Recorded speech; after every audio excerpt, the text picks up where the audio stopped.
Okay, all right. Hi everybody, we are live here from Attic Studio as we discussed right now. So again, back here.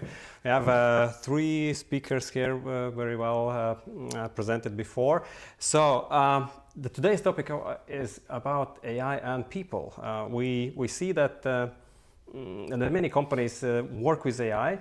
But one of the biggest challenges that we see in our business as well is that the companies treat AI as IT project. This is one part.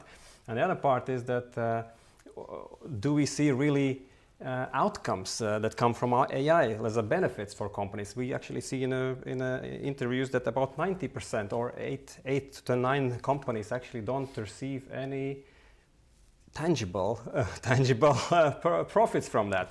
So that's what we're going to cover today, and I hope I get my nervousness away. So and we're going to talk about more things. So let me introduce Iveta Bikse, who's a change management expert and organizational psychologist from Talent B. Plus B, yes. And she transforms human factor from resistance into momentum using evidence-based diagnostics. Actually, very much of the research is doing so, to rewire mindsets, as I hear, and into internal cultures of organizations, so that they change and accelerate through it. So that's what we see about you. Description. Sorry. Nice. So nice. So nice. Yeah. That's as a help of assistance. So Dov Zavadskis. Dov is an AI trainer, an HR expert from Befriend. Befriend AI. Befriend AI. Yeah. So that's in Lithuania. So that's why we're speaking in English here. As some of our audience asked why we don't speak in Latvian, or should we have a translation and things like that. Actually, we can be sure that after the recording is done, we're going to have subtitles so that being able to switch to English. So now and I'm sorry that we're talking in English. Yes, we're going to speak in English. So you spent 8 years sourcing talent from companies like Apple, Amazon. Is it okay? Is it correct? Facebook, Expedia. Yeah, it's quite a bit there. I like that. And then you called ChatGPT your best friend. Yeah, we're on a rocky relationship right now, but yeah. Okay, yes. Let's say LLMs. Yeah, LLMs. Yes. And built a whole methodology around the shift and teaching people to change their attitude toward AI from competitor to ally.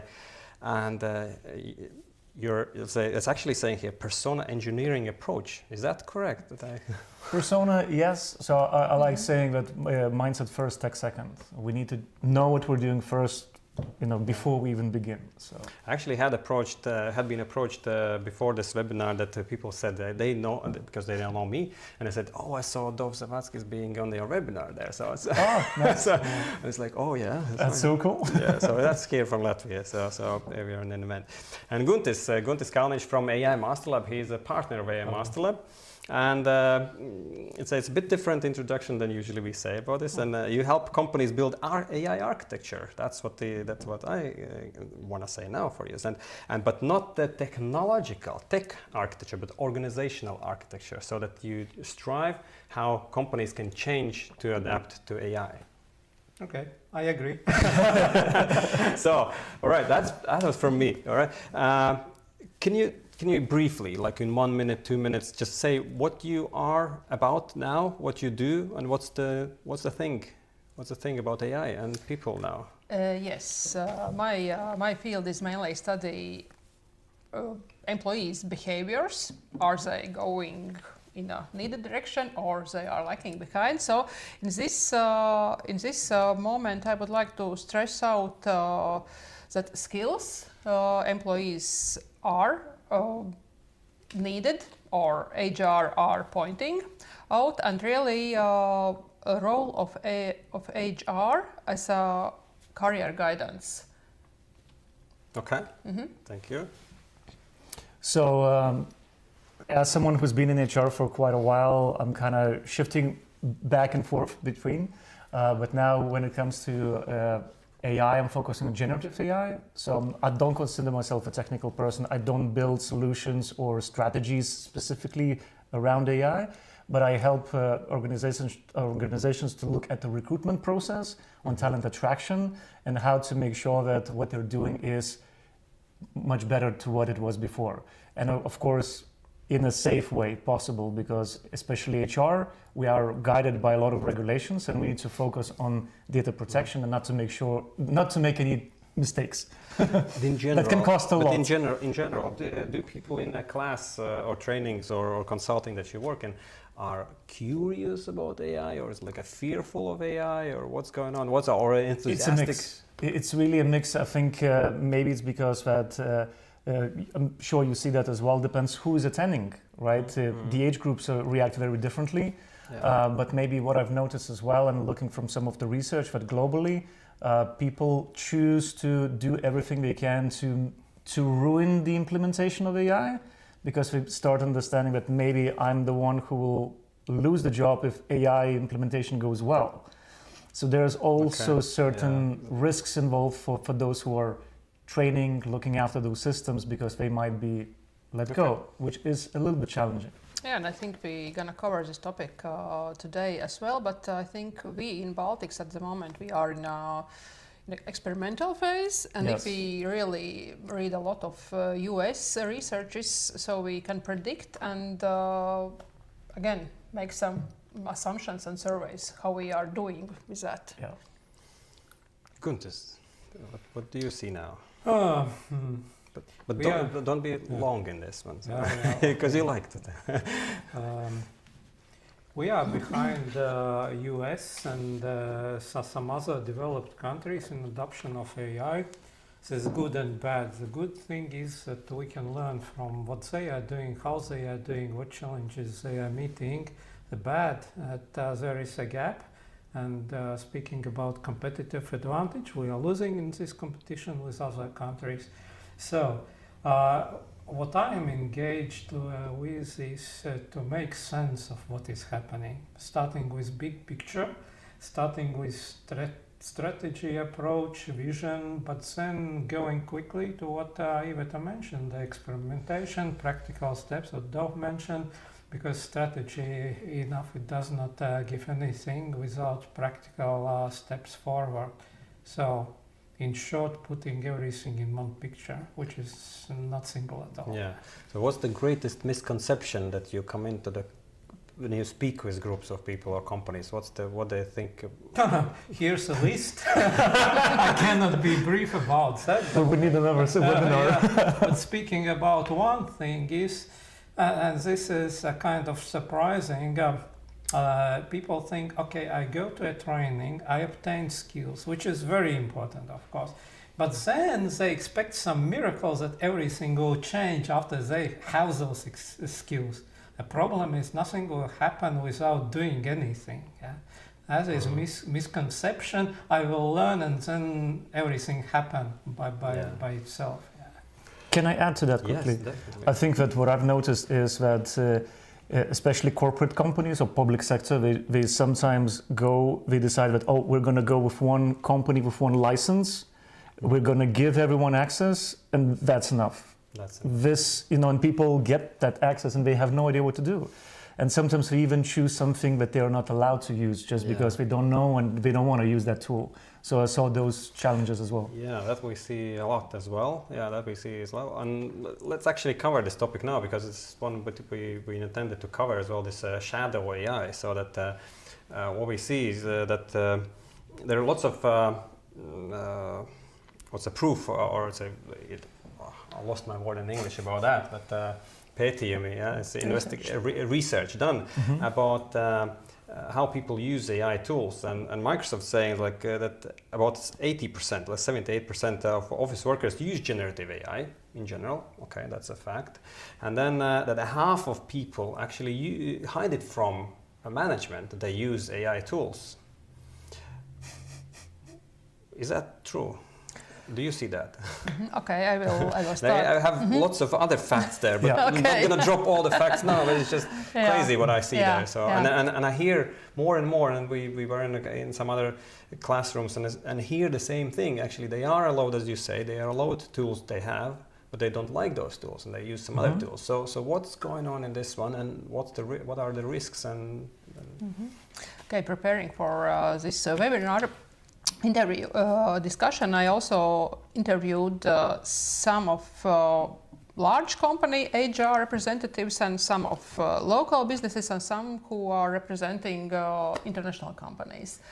And really there are two trends. International companies, they have in-house built tools that they adopt. As Guntis mentioned, they take the best, especially if there is American-based mother company. So therefore, they are using AI different tools for building the products already here, but it's only internally. And then comes a topic that they do not measure skills. Skills they are obtained, they learn, but how it gonna happen when you connect it to salaries or to some career development? So it's a topic. No one thinks about it. Then in local companies, if the main managers or owners are very interested into AI, they experiment themselves a lot and they bring in, let's try this, let's try this, let's try this. Of course, if there is some lawyer, then they stop in some way, but it depends. It depends. It depends, because if they are also interested, they try to use. But then, as I said, it's really a phase of experiments that let's go into it. Let's go into. I also asked, do you interview people who are looking for the job about skills? Yes, it's just like Excel or PowerPoint. But really, how really you need to apply? How really do you know those tools? How much tools do you have used in your life before this company? This stays like really in shadow. So that's why the shadow is quite a good word. How we can cover this. How do you see this? I really like what you shared, and also I think that when it comes to the expectation from the management, so for example, there's a tool, it's available, we can use it, and then you're my manager and I need to do a presentation, for example, or a report or something, you would be expecting me to do it faster. In general, because you know that I have access to a new tool. And faster. That should be like the natural thing. Yes. But if I have no idea what to do, if I can make so many more mistakes than before, because I fully rely on the intelligence, which is really questionable to an extent, because hallucinations and all of the other things. Talking about generative AI, right? Yes, Not AI solutions or products. So it's tricky. And then, if I do things much faster, then how am I rewarded? I get more work. Yeah. So it's also, from that psychological standpoint, it's you want to do things better, but with quality. Yes. And then there's always a price attached to that, right? So because companies, they choose maybe a free license for everyone, but there's very little to what you can you can't really do that many things in a good way with a free license, especially for work. We're talking only about work environments. Yeah, and there is this term of quiet promotion. Yeah. You get promoted, but nothing changed except workload or expectations. The title, but not the salary. Yeah, exactly. Not even I the like this title, point, yeah. and I like to point out this one that you just mentioned is like, and I've heard it from multiple companies. This one, I haven't done the research, so that's a biased thing. Yeah. That how to promote or how to stipulate people to use AI to gain more time. It's actually said, okay, you can gain more time, but and more effective, but what they will do with that hour or 2 hours that they gained. So what's going to happen? Do they get paid for those hours to get paid more? And what's going on with that one? And my imagination goes wild in that one. So if everybody does from this point of the time, in 1 year's time, all of the job that we do it 90% more effective than we do now, or I say 99% more effective, whatever, it's a maximum. So what happens? Shall we work 1 minute only? So it's not going to happen probably. Yeah. So what's... So let's point it out. So maybe you want to continue on that one, or previous one. Where should we look for a solution? I'm normally working with leadership teams of companies, organizations, and I am addressing this topic and telling to managers, this is your responsibility, because you need to provide rules, guidance, you need to create guidelines, you need to have vision and strategy, regarding place of AI in your organization. Without that, certainly people will not follow you. Who they should follow? They don't see where you're going as an organization, but they want to use everything good they can get from AI tools now, and they will continue doing that if they see benefits of using AI. Only having guidelines, having frame, having set up your organization for AI will change this situation. Otherwise, you can prohibit, you can make barriers, anything. It will not help. Yeah, it will not help because it's your private phone, or if you have a company phone, you can have another phone, or you can have a computer at home. You can run whatever you want, so and you can screenshot, copy, whatever. It's just. Are you interested that people are transparent? Absolutely, yeah. Because then you can control, you can monitor the situation. Now you are working in blind. You don't know what is happening with your people, where your information is going, what risks are you meeting, because people are using without company knowing that. That's a terrible situation for managers. But also should keep in mind that people have different perspective and goals from businesses. Businesses are coming with their goals and objectives, and people are individuals with their own goals and objectives. As a person, I want to be competitive in job market. First of all, I need to be sure I will have job in future, and if I see everybody is using AI, if I'm pragmatic, I will do the same. Yeah. For business, there is a different perspective. Businesses want to earn money, profit, efficiency, everything. We need to keep in mind that, again, coming back to this strategy and vision should be motivating for people as well, so that they sign up for your vision as a manager, they will follow you. But those are two different worlds. Yeah. Yeah, it goes on with that. That's basically the same thing. Let's continue on this topic. Is that so? One thing is if it's so. What to do with that? So one thing you said that companies need to make more guidance and more not rules. Let's say, but let's say what they can do, what you can do about the tools. Is not going to change. The tools are there, and that's it. So how are we gonna?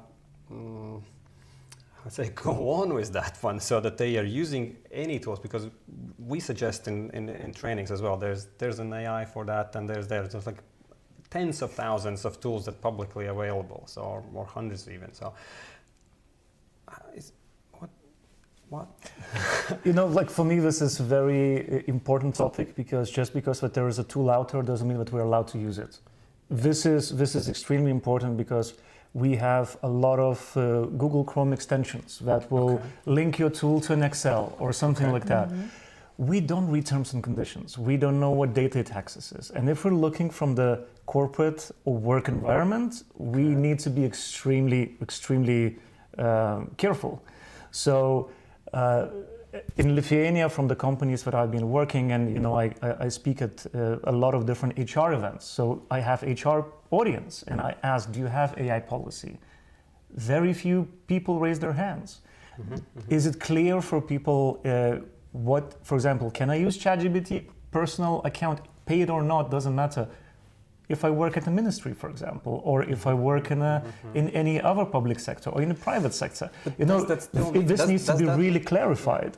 That's actually a good point, because say when we use Excel for work and office, so we don't think about using, I don't know, Google Sheets, whatever. Or there's some more exotic software. This is different era, so there's so many tools for the same function, and Chrome extensions especially, that you can do all kind of bad stuff for your company anyway. So, but do we still need to regulate what tools they need to use, or do we need to regulate, or not regulate, but suggest or guide through what they need to be cautious of and how they, because the tools are the thing. So we say them, let's say, use this tool, use this screwdriver. This is an obsolete thing maybe tomorrow. So why do you still need to use that? Maybe we need to use.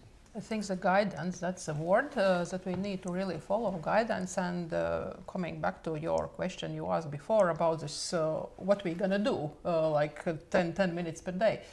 No, we do not gonna work 10 minutes per day, because responsibility still are on people. still rely on managers? And that's a question. I think it's also coming that the times that we need to ask loudly the question what we should stop to do, because time is like we like to do work 8 hours, not 20 hours most.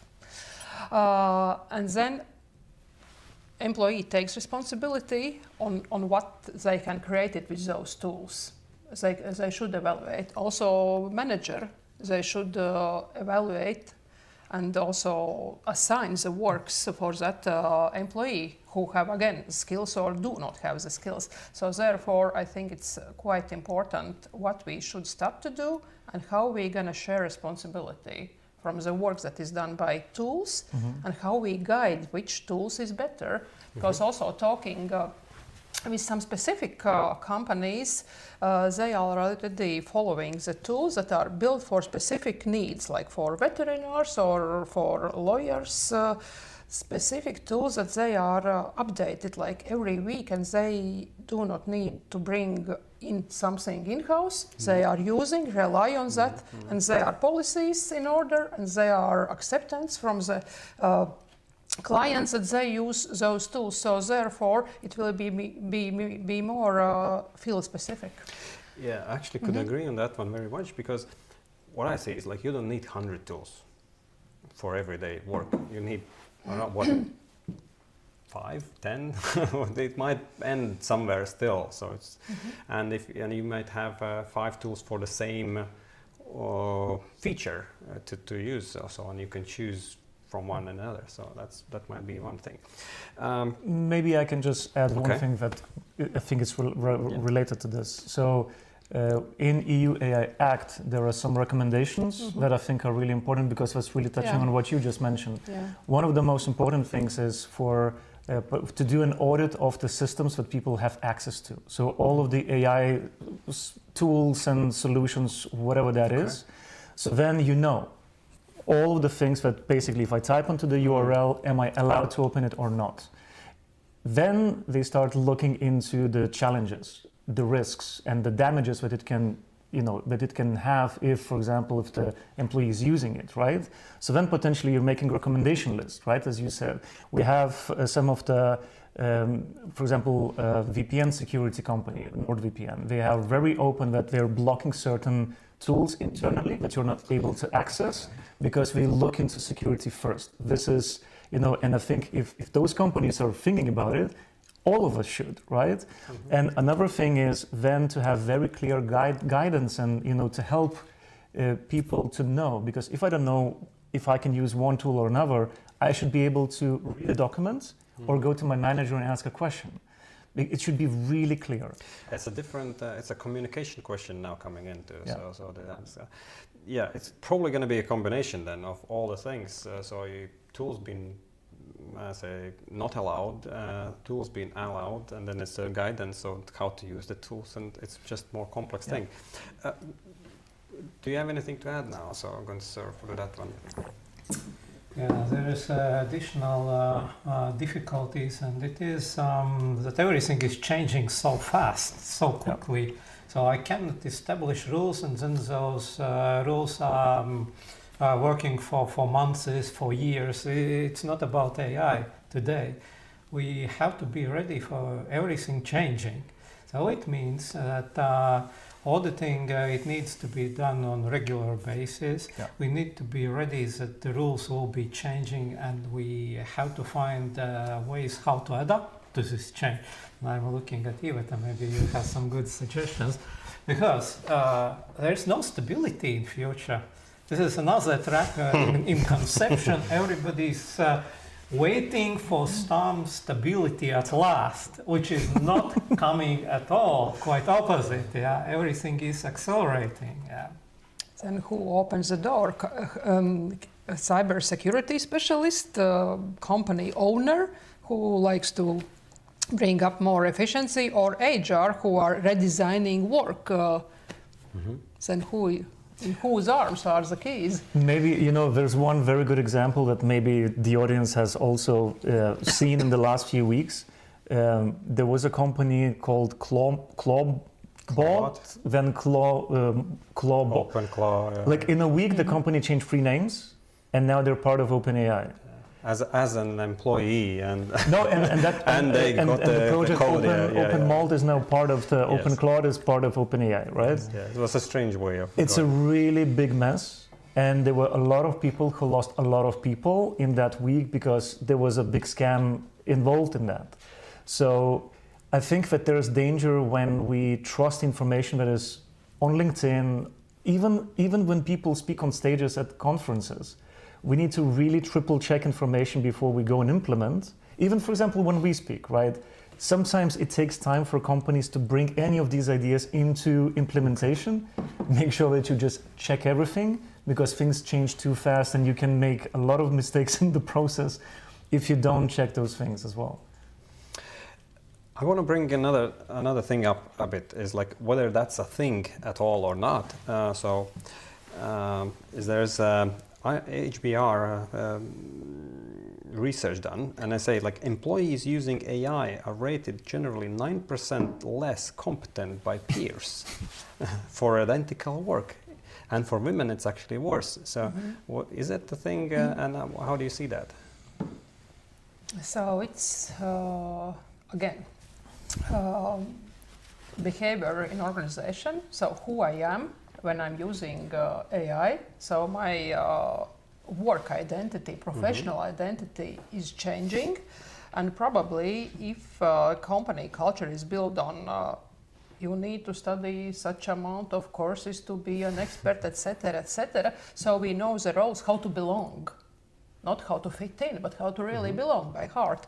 And so therefore, if that company is noticing that work is getting less, becoming less qualitative, because well, experimental phase, again, something was good, something was not good. On one hand, some was very effective, but quality was behind. So therefore, I think the main topic is how we gonna treat the work that is done half by AI, half by employee, and how we gonna praise that work.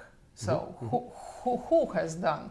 And then your professional identity change, because you are the master of combining maybe different tools, and you check the mistakes, and you look for all those echo effects, and then you are becoming expert because you are expert in AI and expert in your field. So that's interesting data which you are bringing to the table. There's another research by Price-Waterhouse in US, and Price-Waterhouse is saying that those people in the same role who are working with AI compared with those people who don't use AI, let's say accountant, for example, one is working with AI, another is not working. The one who uses AI is getting salary 50% higher than the person who is not using. Yeah. Which means that from business side, and this is like real world data, this is not like some expectations, anything, this is done by surveys. The question is, why me as a business owner, why should I pay to the person using AI such a difference in bonuses? 50% higher salary, that's a huge difference. I don't know what's happening in Latvia, maybe not the case, yeah? Not yet. So that's also raises the question, how we gonna evaluate the skills. Yeah. So that's quite important. But then the answer for me as a business owner is, first of all, productivity gains should be much higher than this 50%, and I think there are those gains. Interesting, I was listening today to the news in AI, and they're saying in the United States finally they see benefits from AI on macroeconomics level productivity, comparing with GDP and what they are getting. So there is real gain from AI. But another thing, why should I pay more, is because the person who knows how to use AI, they know it already, they find the ways, they train themselves. This is a huge value as well, comparing with the person who is not using. Maybe this person is not having motivation also in future. So there is good reason to pay more for people who are using AI. And I think this trend will show up because, business is dictating rules, not employees, unfortunately.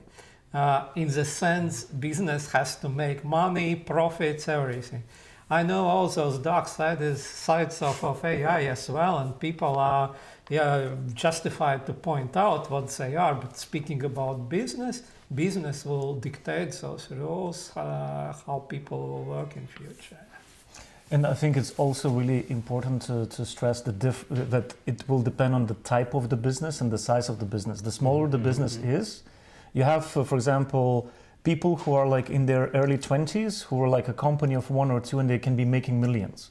You can have like a big corporation with thousands of people.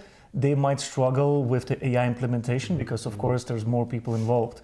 When it comes to the mindset, I think, and this is part of when I teach and when I talk to people, one of the most important ideas that I try to bring them is there's a big difference whether something was created with AI or by AI. Because if I go into a chatbot and I say, hey, create like a report for me for like whatever, I have not done anything. Yeah. I haven't done anything. But if I gather information from different, places and I say, hey, this is what I have, like let's brainstorm together, then I'm valuable. Otherwise, you can be easily replaced by any chatbot. So I think we really need to understand that it's not possible for us to resist and say, oh, I'm not going to touch it. Oh, I'm not going to do it. Because I think that everyone here in the room and everyone looking, the live stream, we would not be here if we didn't have access to internet, the mobile phone or computer. There are jobs exist, but people don't need that. But certain jobs, they require that. And we need to also remember that AI is challenging those who are working in the office. They are creative, they're strategic, right? It's not just factory workers that used to be before for efficiency, but our efficiency is coming to a little bit different level. And we need to change. Yeah, I actually very much agree with that, with AI or using AI or by AI. And I think this perception of peers looking at people who work, let's say, they don't distinguish yet whether it's with AI or by AI, because it's been so faster they do the job that it kind of demeans the results themselves automatically. And as well, this experimental phase that you're talking about is that in the beginning, sometimes, as you say, we just write me a thing for it and prepare, and you don't put yourself in. So therefore it's been the perception done. So I think that's a stage where we are, and it should go on. That's I've been promoting since day one on AI. It's like that you still are guiding the thing. So you are doing the thing, you're just pushing out the results of it. That's a calculator, you push it, crunch that thing, and do the thing.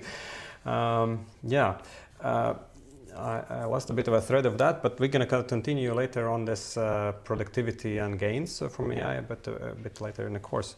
So that's from that. So let's move to, what do you see how the management roles are changing? So management, specifically what I've seen and reading is about middle management, that their functions are changing so much. And so on, why the middle management itself, for me, in my words, is like, there's middle management are the people who actually do the work, or lead the work being done, and then it's a gap between the doers and the management itself. So the top thing, what's going to change about it, and do we know actually what's going to change, and what do you see what's going now?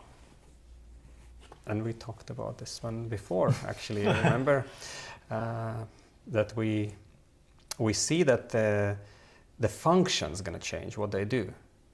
So that's about the thing you said. They need to stop doing something. You remember there just minutes ago. They need to stop doing something. And I feels like this is connecting here. Yeah, absolutely.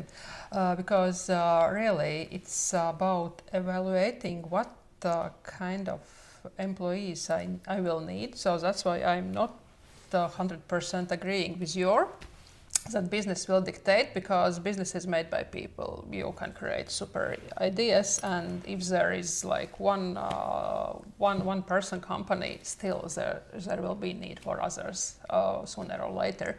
So that's why the middle manager, they are always between strategy that is made by higher management, and if they have strategy, what they like to reach with AI, because they also need to understand what AI can bring.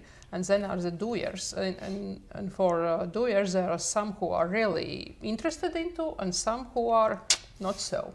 So therefore you need to bring in the space, or made place for the space, so you can really have one-to-one with your employees to understand how they are using AI in this case. Do they have this techno stress? Because I was very interested what we do with this term. Like in US, they have different researches how people are having like more than 50% is having signs of burnout, and they are predicting that they're going to be. And in Latvia, at the moment, there are not official data because it's quantitative but qualitative, that employees who are at least doing something with AI, who knows a couple of tools, they are having this techno stress because they don't know what's going to be expected from them. And then it's more challenging for that middle manager how to meet those expectations. We are rewriting psychological agreement because we are not at the moment talking about what I as a manager expect from you and what I as an employee expect from my manager. So therefore it's like again this shadow place where we need to bring the light in what I expect, how to evaluate what you do, and how I see your development, where again it's communication between HR who are redesigning those jobs and for managers who are going to be really implementing it. Okay. So again, in whose hands? There are always more and more collaboration needed, we see. Are there any suggestions here? Because the speed of the change is so fast. So it's like you brought up the stress, and I think it's just I see myself as well. It's like I just keep using faster and faster and faster, doing more and more and more in the same period of time. It just kicks all the brain out. There's again the question: do and you I'm ask the manager yourself, myself. An owner of a company. Do you ask yourself what I shouldn't be doing? Yes, that's a good question. And also, we should start to measure those stressors, because we are measuring engagement, we are measuring like in well-being or belonging or NPS, whatever. But we should more measure stressors, and especially also some like short pulse surveys. How is going with our AI tool, and we can really see and bring it into our one-to-one interviews, because it's like really changing a lot, and elasticity is one of the most important skills, and also how we then evaluate employees who we like to invite in our company. Yeah. Before we go on, as I want to add, this thing is like what I was discussing a couple of days ago as well with another AI leader, is that what I see is like we can do faster things. And we think that we may not outsource the thing anymore because we can do ourselves. And that's where it comes to here. It's like what I see is like video editing. I can do it now, but I don't like it. I don't need to do it. There's a bunch of people doing this one better, and I will be very happy for them to do with AI. So that would be professional, fast, and so this is this thing that we try to bring on the thing to us, but we need to give it away anyway. So that's what I've encountered. What do you see? I think that the role of experts is going to be more and more complex, because you need to meet specific needs of company, employees, and also be a real expert in that field. So it's getting more complex. What do you feel from the middle management? What's going on with them? So for me, it's very challenging to predict something, because we live in such a drastic time when, like maybe a month from now there's going to be a new tool that's going to eliminate middle management. They're gonna be. Right? We don't know, because right now we already see some of the things are happening that I think even a year ago we would be like, this would be insane. So that's one thing. Another challenge, because you need to get to middle management. So when we are bringing, especially big corporations, they have less junior roles open.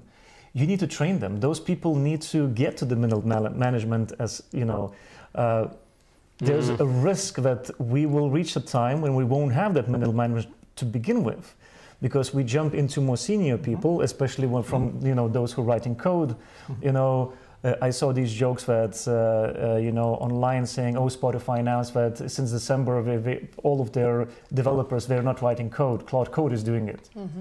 Right? So you have really big corporations that are sending maybe a wrong message to the rest of the world, because maybe the public sector doesn't have the money that they can invest into that. What if even it happens? So what even if it happens? So we can say, all right, maybe there's something that changed that this doesn't happen. Yeah. So, or as we see, potentially it might actually happen. So what if that happens? So is that really a problem? Because we perceive it as a problem, but is it a problem? I think that maybe we just need to let go of the idea of how it worked and what it was for last 20, 30 years.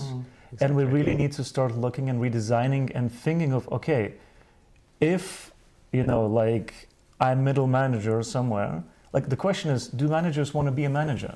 Yes. When I was headhunting managers, they don't want to be a manager. I was like, I don't want to do it. I want to be hands-on. What do they want? They want to freelance. Zone. They want to work as little as possible. That was German and UK markets, right? So they don't want to do it, especially technical people. Because right now, I think that maybe since pandemic, we have more evaluated the priorities in our life. It's shifted.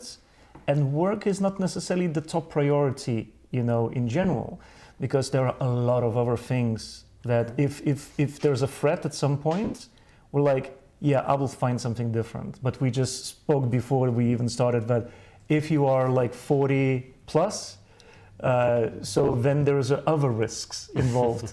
But it's a very crazy thing, because it's hard to predict. And there's one example that's been a scandal in Lithuania. Telia is, I think, a company that is known here as well. And the Lithuanian manager, the director, she made a post saying that, everyone should work 9 to 6 model. 9 to 9 and 6 days a week. That's and LinkedIn went crazy. It's what are you talking about? With automation, with all the tools, you want us to work more, and it makes no sense. Because we need to be working less and having the time, because when the superintelligence shows up, it's all going to change. And we don't even know how far that is from, because the companies are trying to get there. And the whole system will be different. Yeah, this doesn't solve anything No. yet, but No. it just opens more questions, really. So what do you think about that? Very much aligned with Dov. I also think that we should reconsider the role and place of middle managers, any managers, by the way, because the future for me looks in a different way when speaking about managing.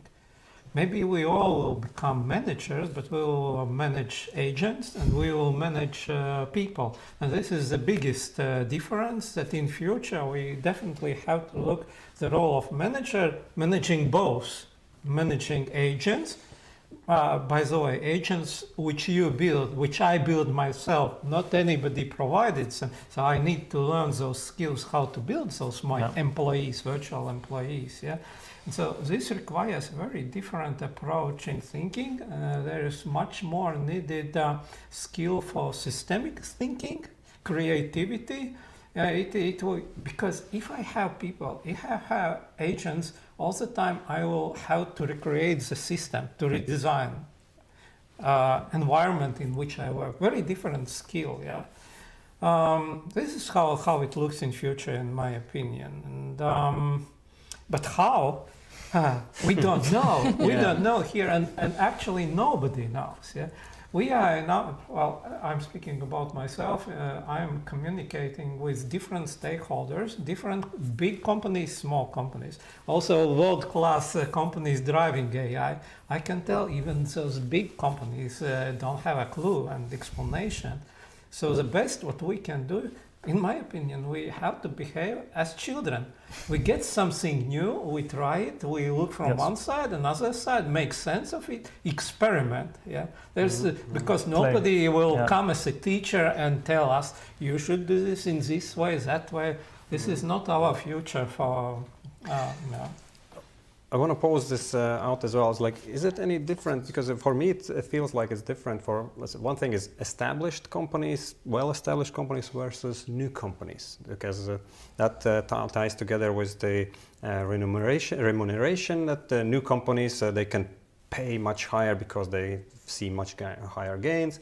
They can have different roles in a company, easy, but established companies, this is something that we let's say, I don't know if we try to, but we want to kind of save them from the hassle a bit, and the people.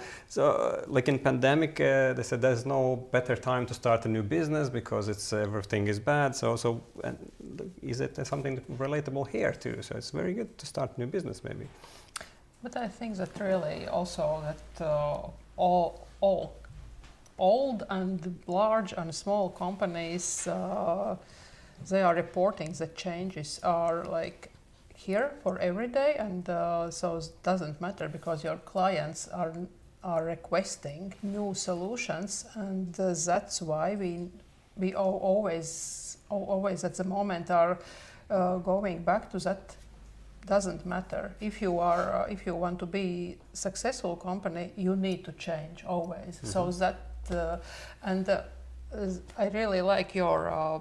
Allegory with we should be more like children, and it brings up that we really need to forget our experience. We need to forget that we are very important people sometimes, and to acknowledge and to show our vulnerability, because we really don't know. And that again, if you are higher manager, your vulnerability is a power how you can lead at the moment, and the power you show to your employees, and again you can bring them with you in those changes, because you really don't know how it's going to change. And maybe I would raise another question, that if you're a manager right now, what is the value that you bring to the business and to the team? Because if you're just someone who translates the message from the top management, AI can do it. And even better than you. It can personalize to each per person individually and so on. So why are you there? Because this is really important. Exactly. Why? I can answer you, because in that moment you can be supportive power for your people. If you have time and you do not start micromanaging, and you really spend your time with your employees, you can find out why they are disengaged, why they are not willing to learn something new, or what's going in. Yeah. So therefore, that's the role of middle manager, to be more like human support. Yeah. I love that. Can we ask a question to the audience? Like, is there a chat? So can you write in the chat how many jobs you had in your life, let's say, 10, 15, 5, and a number of managers that you had that you were happy about? Because typically the ratio is really low. Mm-hmm. And if we're looking at, someone who potentially might be replaced, if there is no added value in general, like in any role, you don't need to be a manager. If you don't bring value, if you don't bring anything authentic, unique, and now with AI, we will need authenticity like crazy. Right. And which is kind of a contradictory, but not. Yes, I mean, now I started seeing, for example, posts on LinkedIn, people say, this post was written by a human, or they make mistakes on purpose. You get to see mistakes everywhere you go on purpose, because then you automatically think it's a real person. Mm-hmm. But it's all manipulation. Yes and no. Manipulation in the way that you made it and you think before you do that like mistake or written or so. But again, if you are hands-on on the content and you believe that content you can deliver, if you have time to speak with your employees or even speak on LinkedIn, you have time and you can answer those comments and etc. Yeah. Anyway, there is this like conversation. Can I just quickly add another one when you asked about the types of companies? So when we have new companies and when they focus on AI, there's another danger that we don't necessarily talk about, because OpenAI is a very good example, that they can be offering really high salaries, but then you work 80-hour weeks. And for example, other well-established business, public companies, they would not have you would not be allowed to even consider that.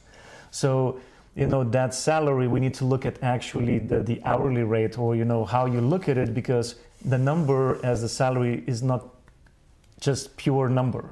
There's a bigger picture in place as well. Yeah, I want to continue on that you said before about what this middle management is doing, what they are solving. And this is the idea of, let's say, what we not keep forgetting or start forgetting is sometimes we start thinking about how to save our jobs or how to save our position, how to less stress out. It's like, but what do we really want to solve? And this is what the new businesses, when they're created, they're not created on technology or anything. It's like what they're going to do so that it solves for other people. So that's a new service. So this is something inside the company as well. Yeah. We should think about.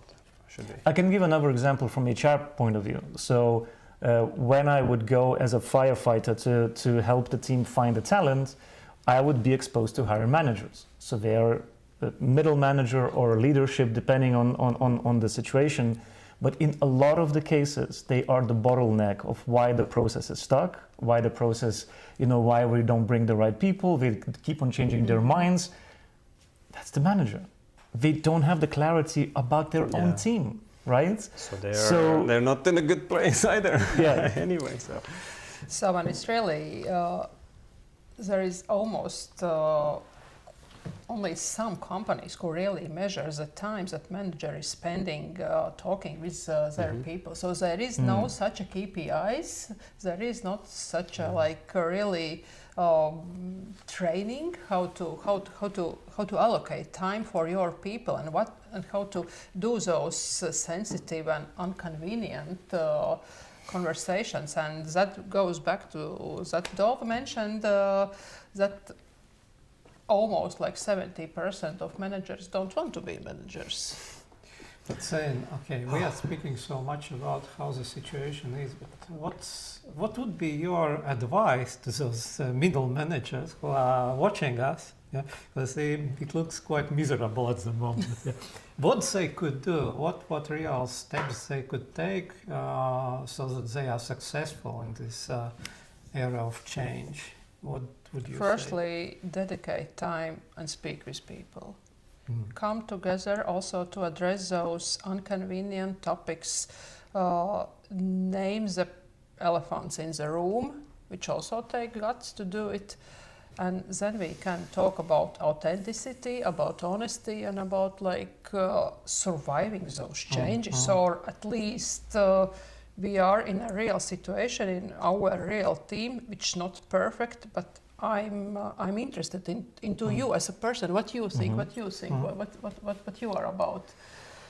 Yeah, actually, I really love this one because when AI emerged, it's a generative AI emerged, and back 2-3 years now. So, is this thing? It was like, what profession is going to survive? So, because everybody says everything is going to be automated, and then one of these ones said, "What be human, interactive, like social workers, things like that." So the people who work with people, and this seems like as if deja vu now coming back. So that you need to navigate not technology, but you need to navigate people through this change. Yeah, and why it's also important, like Harvard Business Review had a very nice graph, what people was doing with AI in 2024 and last year. So, and the top 3 was using AI as a therapist, as a conversation tool, and also career development, everything for myself.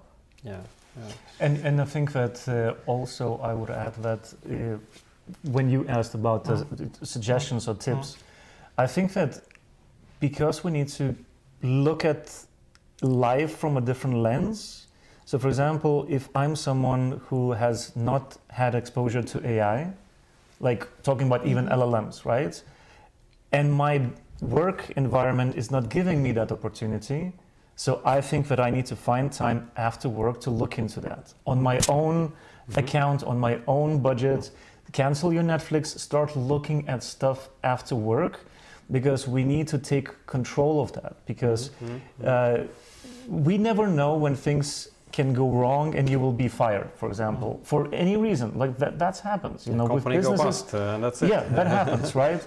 Everything is moving fast. So whenever you take your own responsibility and you are in the power position, when you say, hey, maybe while looking into that yourself, there's a lot of content online. YouTube is full of information. It's more than ever, actually. It's more than ever. It's harder to pick what is the right thing, but then you can actually come back to your business. And I have a very good example of someone that I know working for a really big insurance company as a project manager. And she came to the management and said, hey, I would love to do cohort for AI training because I have this idea. Now she's rolling it globally.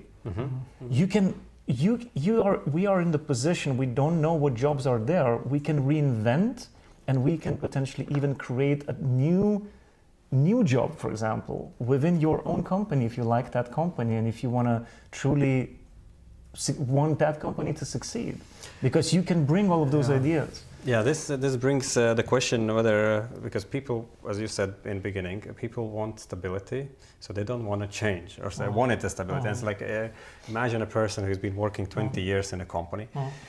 All of a sudden, they just need to start running, and they were just slowing down. So it's kind of a contradictory for them. But let's take a conclusion from this one a bit. So one thing is that people need to educate themselves more, both in this tech thing that's happening, as far as its competence goes. Let's say not to become a programmer or anything, but basically be informed about technology itself. And the other one is get more into people things, so understand how people work.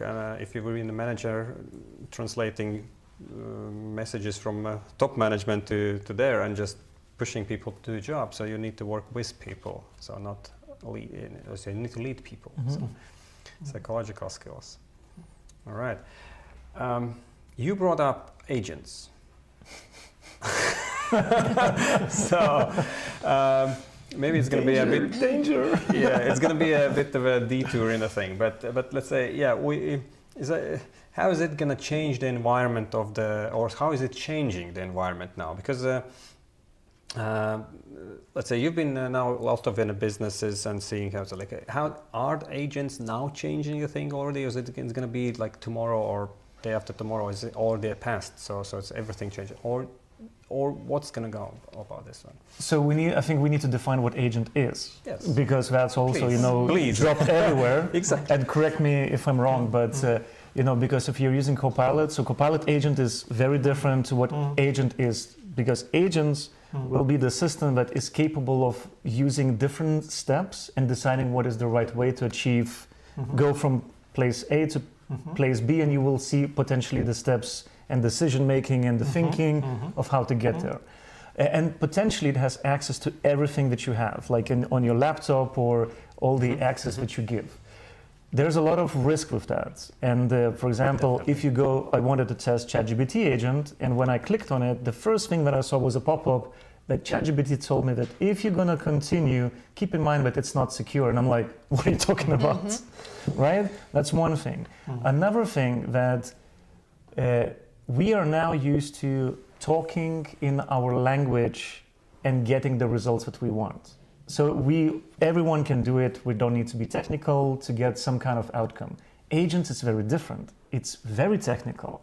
And I believe that a lot of people will not be able to jump from not using ChatGPT or Copilot or any other LLM straight into creating agents, because you will not see the security challenges that are, like people are creating websites and apps, with other tools, no-code tools, and then they're exposing client details because we have no understanding of the security risks.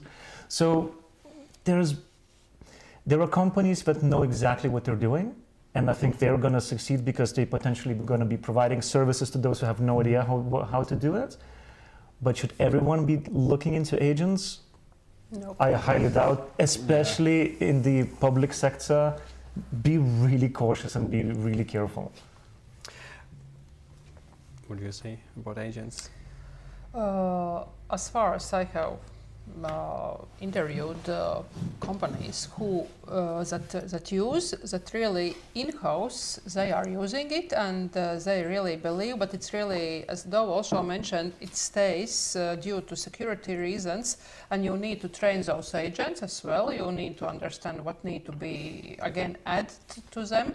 So therefore it will be as a colleague, it's really a transformation, and if you know how to use it, then probably it's gonna thrive. Mm-hmm. No, but it's still gonna change, and I think the level of its capabilities, obviously. There's more to assistant, more to doing this, as you say, with all the tools possible, all the information possible, the decision making, again, about the goals and about everything. Somebody needs to work with them to lead them anyways. Okay, agent orchestration, anything, but still the goals of what you're going to achieve with your marketing, with your HR, with your whatnot, that you try to put the agent in.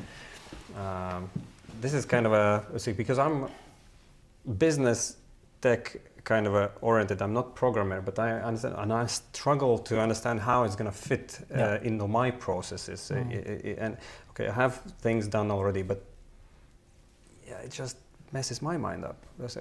And if I think that maybe you can add to that as well. That a lot of companies that are playing with AI, because play I think is the right word, because I don't think they have the capacity to even consider agents at all. They just don't. And maybe those who are watching us today, especially. Yeah, I see absolutely dramatic difference in the capabilities of people as well. It's like when we start just thinking about if-then logic itself, just basic logic, and it's already something that's not happening in many people. So it's crazy. So. Yeah, I'm very sad about what Dov is saying, but I agree. This is the sad thing is about our capability. What I don't agree is about our future, because I think this we cannot avoid. The future with agents, this is real. When it will come to us here in Latvia, also keep in mind this lag between US and Latvia. And if we see what is happening in the United States, it is there already. It's really happening. Those agents are everywhere. Yeah? And people are learning in all positions, all roles, how to build them. But then the whole, if it is too complicated at the moment, and I would agree. Also from experience, we train people in how to build agents. It takes sometimes days. It takes time to build the simplest of agents. Yeah?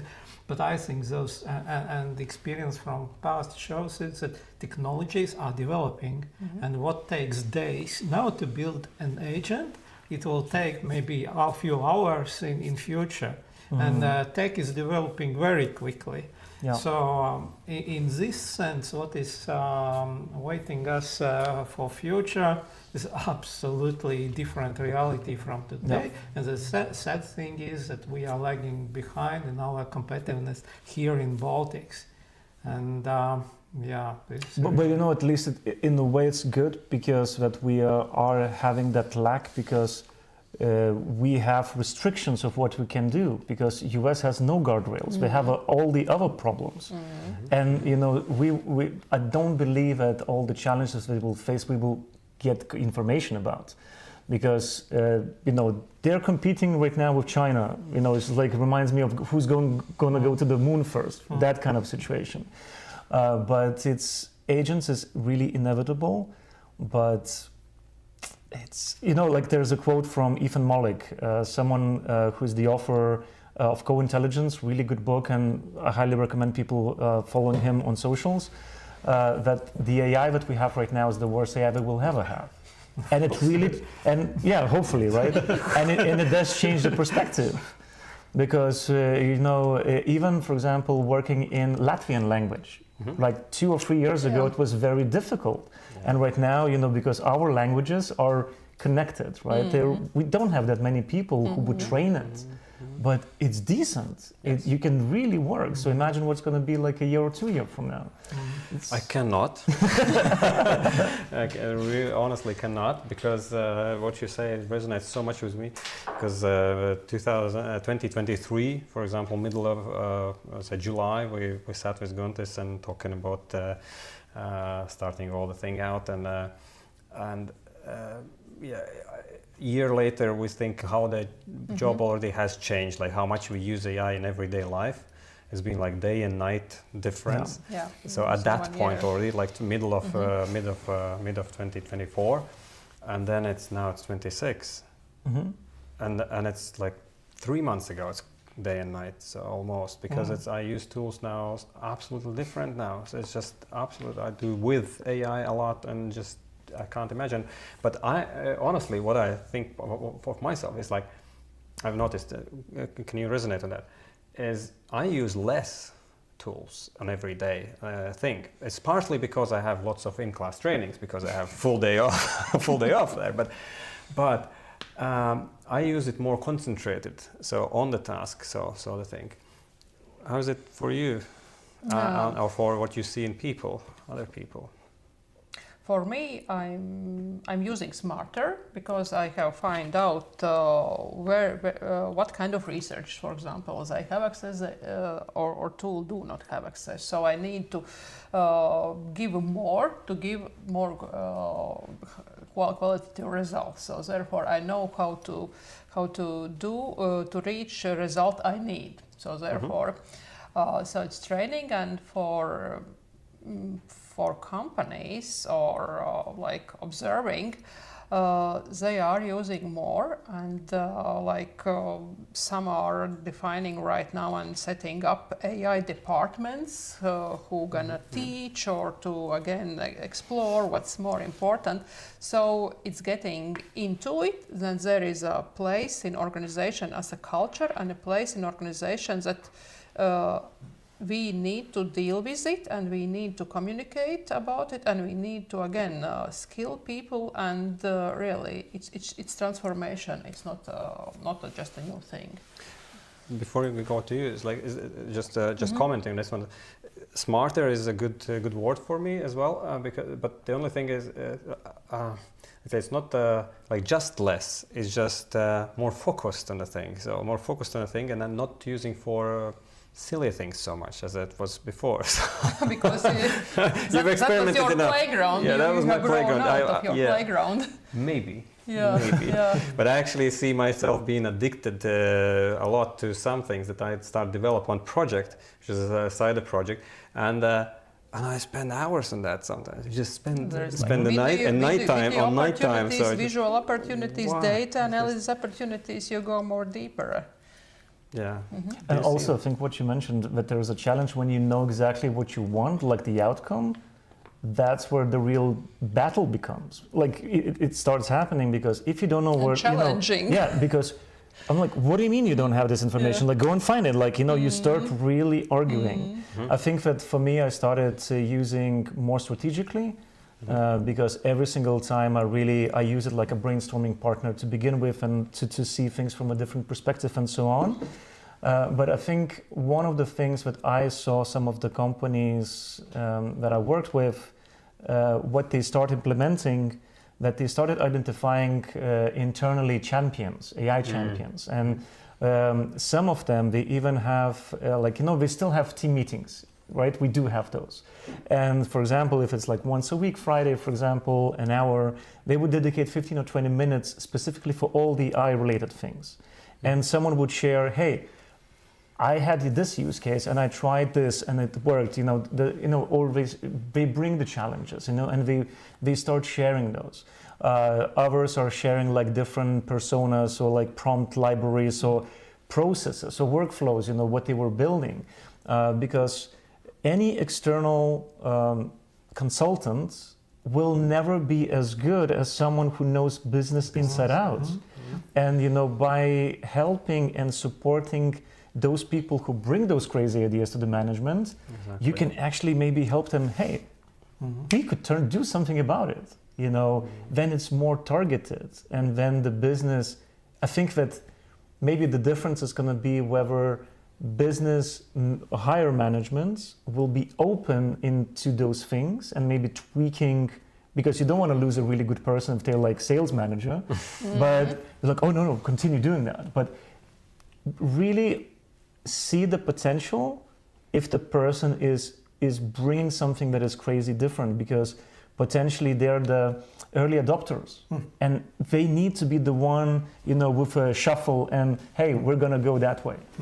And that's also a very good way how we can talk about innovation, because always there is a value, like we want to be innovative, or there is KPI to bring such extent of innovation into companies. So with AI it's so easy and so useful. Should be two ways of, I think, how we direct, how we implement AI in organizations. I think one way of direction comes from above. This is speaking about vision and strategy. Those super important, knowledgeable, competent, big managers should become now drivers of AI and show by example. Enablers and as well. So from above, but then there's another part from below, and it is champions, because there is a lot of energy, and then we should use in companies where we have motivated people, so that they start doing something and share a positive experience with everybody around. So from above and from below, and then it will happen. And also it goes nicely together what you spoke about communication for middle managers, how important it becomes. I was thinking, yes, fully agree, but then communication is not good enough. There should be direction. So what do we do? And it goes to experimentation. We spoke about our problems, challenges, about what we want to do, but then we need to start doing something. And then champions come into the picture, because we need to have those motivated people, because by nature we are built so that not everybody is aspiring for something new, just very few people.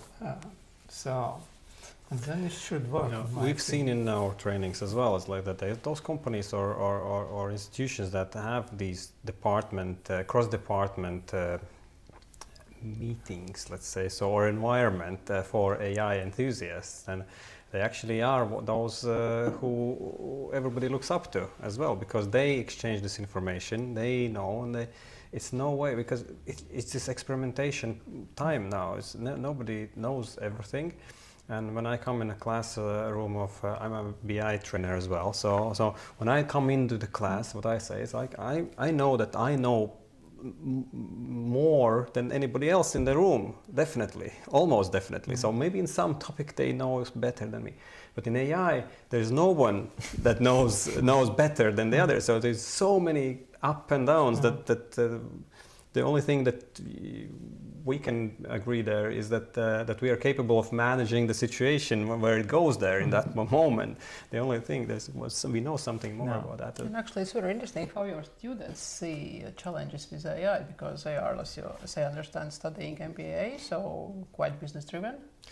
I'm actually in this grown-up or company trainings more of people in MBI, and we see that they can do a lot of with AI in that specific topic, but when they don't understand what they want to achieve from that, it's very hard for them to gain the effects. They make a formula, they make a solution, they say, but is that going to give a valuable result? It's kind of shady there. So, but I think we're coming to an era that's not going to be a case anymore, because you will not need to know how the things are structured. You need to know how to lead that thing, because we see co-pilots in BI, we see co-pilots anywhere. So it's going to be inside there. It's going to build your data analysis. Anything is going to happen anyway. So is it going to be tomorrow or not? We don't know, but it's too soon to tell yet, but it's going to happen anyway. So it's about curious mind, to keep up the curious mind. yeah, what I get nowadays is I get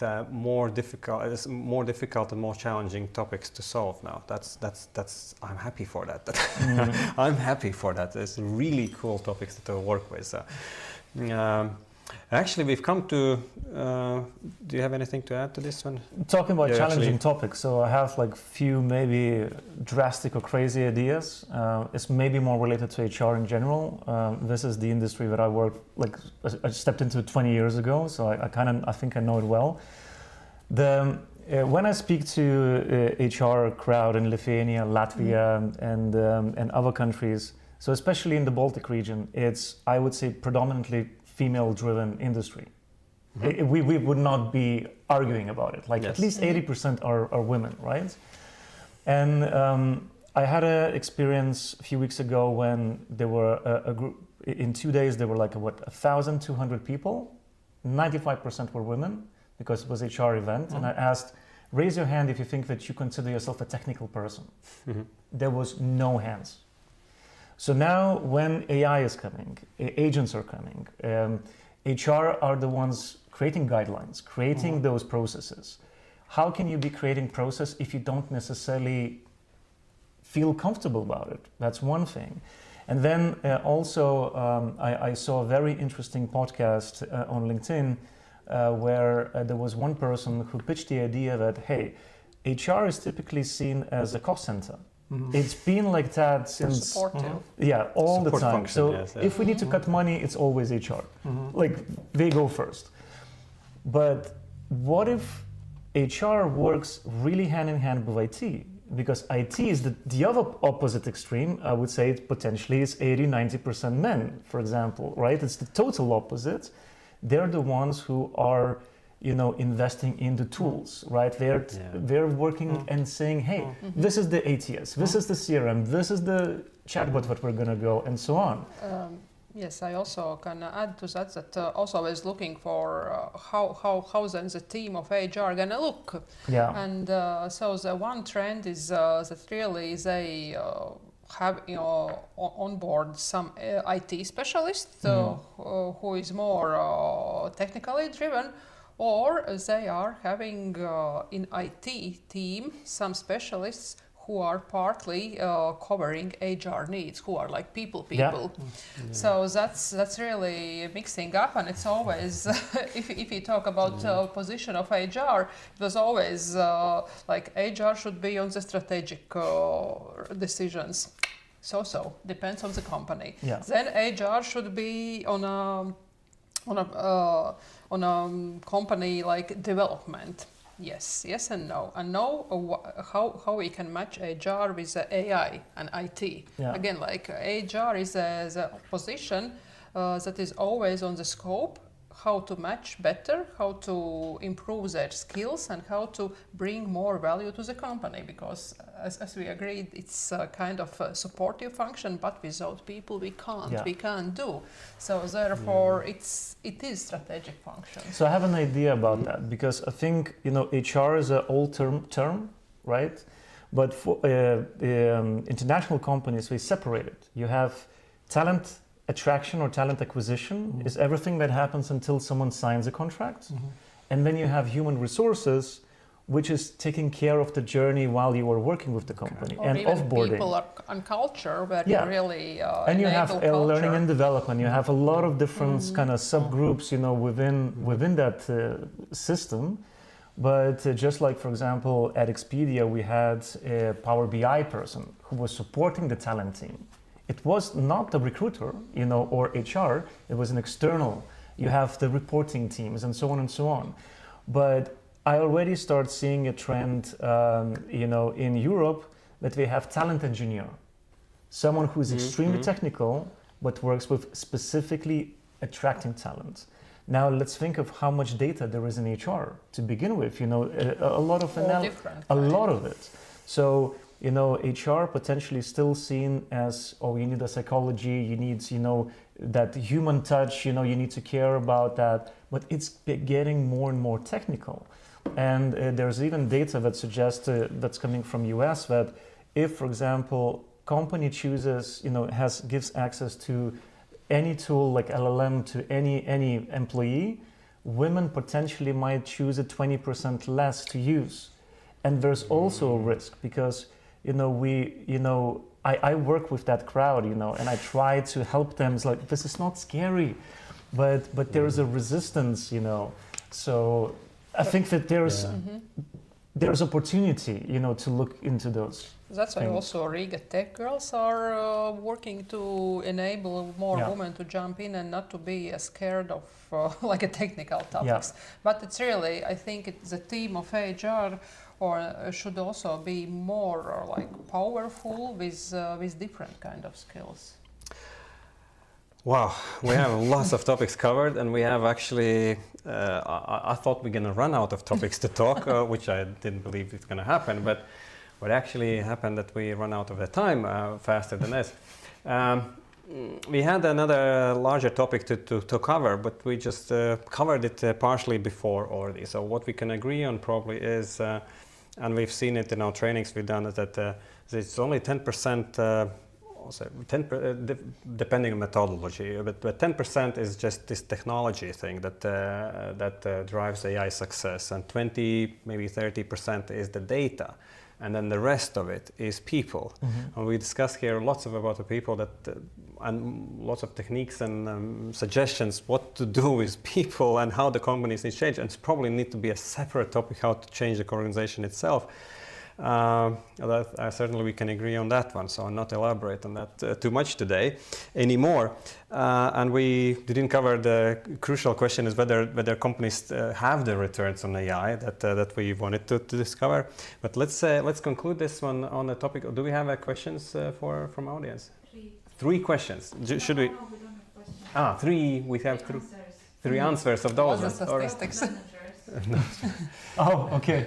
So many companies, one successful manager, a good manager. So 6-4, and the question mark the one. So it's basically proves your point that people don't see their managers as very, very good. Yes, because there's a difference between a manager and a leader. Yeah. You need to inspire. You need to be ahead of someone who supports the team to go forward rather than, hey, you're gonna do this. That's probably one of the best takeaways today is like the one thing that we need to think about, that people are led and guided rather than managed, and this is what I would say. But let's complete this one with one thing from you each. So there's one takeaway for tomorrow for what's gonna go, so that this resistance of AI or the feeling goes away of this fear of AI or anything. It's just, what's your thing that you want to go give to people? Who wants to start? Do something. You can make mistakes, but there are so many ways, small and big steps. Just do something. Start experimenting, because only doing something you will get feedback. Is it working? Is it not working?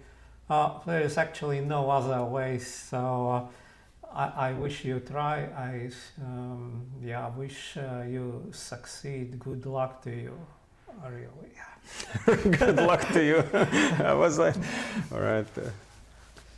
Well, while working with LLMs specifically, I would say that because this is the beginning, right, for a lot of people who don't necessarily or are very technical, I would say that let's forget that word intelligence. Just scrape it and look at it. Remember yourself when you just graduated from school, or look at yourself as the trainee and think of all of the information that you needed to get for you to be successful in whatever you're doing. That's exactly what you need to do for that assistant that you're building for that to be successful. However, not going against any company policy with data and all of the other things. Those are really important elements as well. And be creative, be playful. Yeah, creative.